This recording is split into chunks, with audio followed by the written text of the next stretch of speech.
Right breaking news చూస్తున్నాం. కుత్బుల్లాపూర్ నియోజకవర్గం Bahadurpally double bedroom ఇండ్ల పంపిణీలో ఉద్రిక్తత నెలకొంది. తమకు అన్యాయం జరిగిందని పలువురు బాధితులు ఆందోళనకు దిగారు. స్థానికులకు ఇల్లు ఇవ్వకుండా ఇతర నియోజకవర్గం నుంచి వచ్చిన వారికే ఇచ్చారని ఆరోపించారు.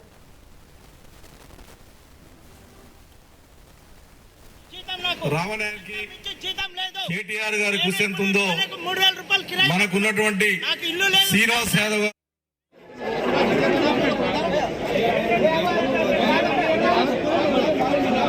రాని వాళ్ళకు కూడా మీరు అర్హపడకుండా మాకు రాలేసం అనుకుంటా. ఇప్పుడు కలెక్టర్ గారు చెప్పారు. కుత్బుల్లాపూర్ నియోజకవర్గం బహదూర్పల్లిలో డబుల్ బెడ్రూమ్ ఇండ్ల పంపిణీలో ఉద్రిక్తత నెలకొంది. అయితే దీనికి సంబంధించిన పూర్తి సమాచారం మా ప్రతినిధి రమేష్ అందజేస్తారు. రమేష్,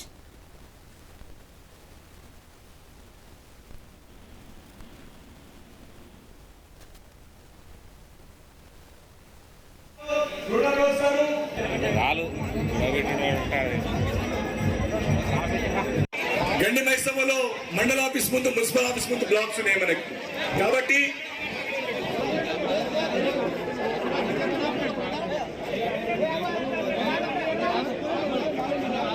రాని వాళ్ళకు కూడా మీరు అర్హపడ కుత్బుల్లాపూర్ నియోజకవర్గం బహదూర్పల్లిలో డబుల్ బెడ్రూమ్ ఇండ్ల పంపిణీల విషయంలో ఉద్రిక్తత నెలకొంది. తమకు అన్యాయం జరిగిందని పలువురు బాధితులు ఆందోళనకు దిగారు. స్థానికులకు ఇల్లు ఇవ్వకుండా ఇతర నియోజకవర్గాల నుంచి వచ్చిన వారికే ఇచ్చారని ఆరోపించారు.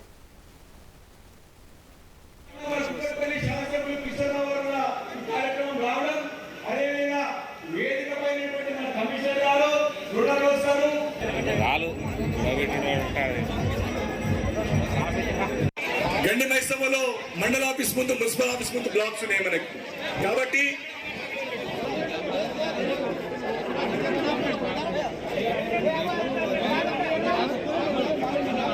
రాని వాళ్ళకు కూడా మీరు అర్హపడకుండా మాకు రాలేసం అనుకుంటా. ఇప్పుడు కలెక్టర్ గారు చెప్పారు. బహదూర్పల్లి డబుల్ బెడ్రూమ్ ఇండ్ల పంపిణీలో ఉద్రిక్తత అయితే నెలకొంది. దీనికి సంబంధించినటువంటి మరింత సమాచారం రమేష్ అందజేస్తారు. రమేష్, డబుల్ బెడ్రూమ్ ఇండ్ల విషయంలో ఇక్కడ ఇతర నియోజకవర్గాల నుంచి వచ్చిన వారికి ఇళ్లను కేటాయించారని చెప్పి అక్కడ ఉద్రిక్తత అయితే నెలకొంది. అక్కడ పరిస్థితి ఏ విధంగా ఉంది ఇప్పుడు? మొత్తం ఎస్ఎంసీ పరిధిలో ఈ రోజు 11,700 డబుల్ బెడ్రూమ్లో మొదటి దశలో భాగంగా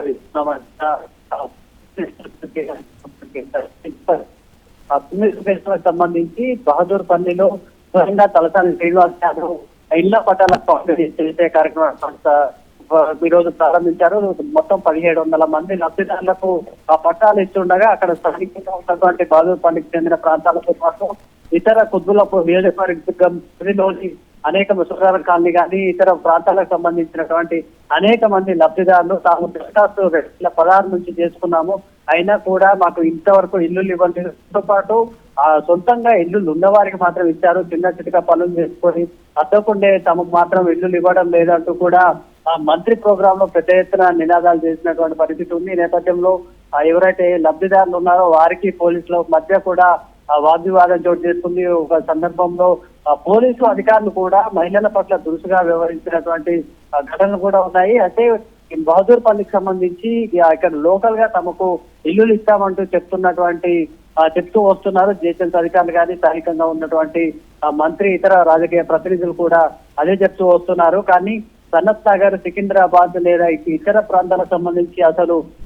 వీరంతా తమ ప్రాంతానికి సంబంధించిన వారు కాదు, తమ నియోజకవర్గానికి సంబంధించిన వారు కాదు అంటూ కూడా పెద్ద ఎత్తున నినాదాలు చేసినటువంటి పరిస్థితి ఉంది. ఈ నేపథ్యంలో పోలీసుల సహాయంతో కూడా ఆందోళనకారులను చెదరగొట్టినటువంటి పరిస్థితి ఉంది. దీంతో పాటు 9 లొకేషన్లలో కూడా ఎక్కడ కూడా లబ్ధిదారులు నిజంగా తాము పేదలము లేదా అద్దెకుంటున్నాము, ఇట్లాంటి చిన్న చిన్న పనులు చేసుకుంటున్నాము, ఇళ్లలో పనిచేయడం కానీ ఆటో డ్రైవర్లు ఇలా తోపుడు బండి వ్యాపారాలు చేసేటువంటి అనేక మంది తమకు కాదని అసలు తమకు సంబంధం లేని వారికి కూడా ఇక్కడ ఇల్లులు ఇస్తున్నారు. అసలు వారు ఎవరో కూడా ముఖ్యంగా ఇప్పుడు బహదూర్పల్లిలో చూస్తే కనుక సూరారం కాలనీ, సనత్ నగర్ చెందినటువంటి కొంతమందికి ఇల్లులు ఇస్తున్నామంటూ కూడా మంత్రి స్వయంగా అక్కడ తలసాని శ్రీనివాస్ యాదవ్ తేదీ మీదనే ప్రకటించారు.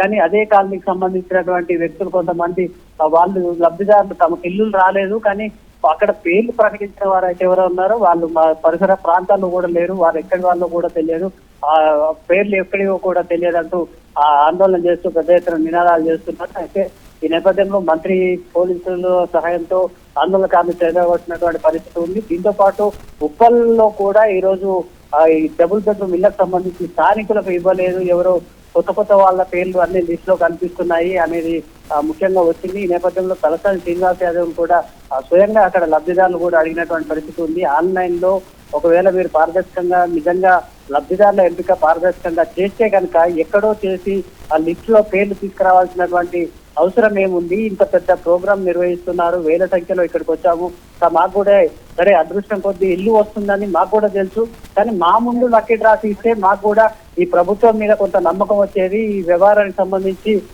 న్యాయం కలుగుతుంది, న్యాయం జరుగుతుంది, నిజంగా పారదర్శకంగానే ఉంది అనే నమ్మకాన్ని కలిగించలేకపోయారంటూ కూడా లబ్ధిదారులు అయితే ఆవేదన వ్యక్తం చేసినటువంటి పరిస్థితి ఉంది. రైట్ రమేష్, అంటే ఏదైతే నియోజకవర్గం ఉందో ఆ నియోజకవర్గంలో ఓటర్ ఐడిని ఆధారం చేసుకుని ఆ నియోజకవర్గంలో లక్కీ డ్రా ఎవరైతే డబుల్ బెడ్రూమ్ ఇండ్ల కోసం అప్లై చేసుకున్నారో లక్కీ డ్రా సిస్టమ్ ద్వారా నియోజకవర్గానికి 500 మంది లక్కీ డ్రాలు అయితే తీయడం జరిగింది. అంటే ఇక్కడ క్రాస్ చెక్ చేసుకోవడంలో గవర్నమెంట్ అనేది విఫలమైందని చెప్పొచ్చా? ఒక క్రైటీరియాని మాత్రం తీసుకోవడం జరిగింది.